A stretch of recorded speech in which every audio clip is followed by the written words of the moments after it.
हिजकील बाब नंबर 5। यरूशलेम के खिलाफ तलवार। ए आदमजाद, तेज तलवार लेकर अपने सर के बाल और दाढ़ी मुंडवा, फिर तराजू में बालों को तोलकर 3 हिस्सों में तकसीम कर, कच्ची ईंट पर कंधा यरूशलेम के नक्शे के जरिए जाहिर कर कि शहर का मुहासरा खत्म हो गया है। फिर बालों के 1/3 शहर के नक्शे के बीच में जला दे। 1/3 तलवार से मार मार कर शहर के इर्द गिर्द जमीन पर गिरने दे और 1/3 हवा में उड़ाकर मुंतशिर कर, क्योंकि मैं इसी तरह अपनी तलवार को म्यान से खींचकर लोगों के पीछे पड़ जाऊंगा। लेकिन बालों में से थोड़े थोड़े बचा ले और अपनी झोली में लपेट कर महफूज रख। फिर इनमें से कुछ ले और आग में फेंक कर भस्म कर। यही आग इसराइल के पूरे घराने में फैल जाएगी। रब कादिर मुतलक फरमाता है, यही यरूशलेम की हालत है। गो मैंने उसे देगर अक़वाम के दरमियान रखकर देगर ममालिक का मरकज बना दिया, तो भी वो मेरे अहकाम और हिदायत से सरकश हो गया है। गिरदो नवा की अक़वाम व ममालिक की निस्बत उसकी हरकतें कहीं ज्यादा बुरी हैं, क्योंकि उसके बाशिंदों ने मेरे अहकाम को रद्द करके मेरी हिदायत के मुताबिक जिंदगी गुजारने से इनकार कर दिया है। रब कादिर मुतलक फरमाता है, तुम्हारी हरकतें इर्द गिर्द की कौमों की निस्बत कहीं ज्यादा बुरी हैं। न तुमने मेरी हिदायत के मुताबिक जिंदगी गुजारी, न मेरे अहकाम पर अमल किया, बल्कि तुम इतने शरारती थे कि गिरदो नवा की अक़वाम के रस्म व रिवाज से भी बदतर जिंदगी गुजारने लगे।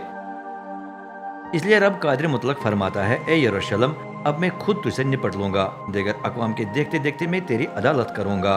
तेरी घिनौनी बुत परस्ती के सबब से मैं तेरे साथ ऐसा सलूक करूंगा जैसा मैंने पहले कभी नहीं किया है और आइंदा भी कभी नहीं करूंगा। तब तेरे दरमियान बाप अपने बेटों को और बेटे अपने बाप को खाएंगे। मैं तेरी अदालत यूं करूंगा कि जितने बचेंगे वो सब हवा में उड़कर चारों तरफ मुंतशिर हो जाएंगे। रब कादिर मुतलक फरमाता है, मेरी हयात की कसम, तूने अपने घिनौनी बुतों और रस्म व रिवाज से मेरे मुकद्दस की बेहुरमती की है, इसलिए मैं तुझे मंडवा कर तबाह कर दूंगा। न मैं तुझ पर तरस खाऊंगा, न रहम करूंगा। तेरे बाशिंदों की 1/3 मोहलिक बीमारियों और काल से शहर में हलाक हो जाएगी। दूसरी तिहाई तलवार की जद में आकर शहर के इर्द गिर्द मर जाएगी। तीसरी तिहाई को मैं हवा में उड़ाकर मुंतशिर कर दूंगा और फिर तलवार को म्यान से खींचकर उनका पीछा करूंगा। यूं मेरा कहर ठंडा हो जाएगा और मैं इंतकाम लेकर अपना गुस्सा उतारूंगा। तब वो जान लेंगे कि मैं रब गैरत में उनसे हम कलाम हुआ हूँ। मैं तुझे मलबे का ढेर और इर्द गिर्द की अक़वाम के लानतन का निशाना बना दूंगा।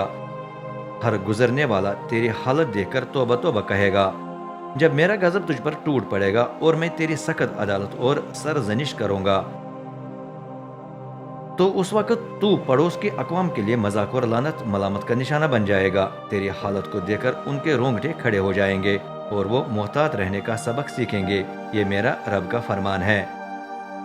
ए यरूशलेम के बाशिंदों, मैं काल के मोहलिक और तबाहकुन तीर तुम पर बरसाऊंगा ताकि तुम हलाक हो जाओ।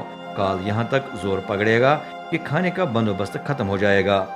मैं तुम्हारे खिलाफ काल और वहशी जानवर भेजूंगा ताकि तू बे औलाद हो जाए। मोहलिक बीमारियां और कत्ल गारत तेरे बीच में से गुजरेगी और मैं तेरे खिलाफ तलवार चलाऊंगा। ये मेरा रब का फरमान है।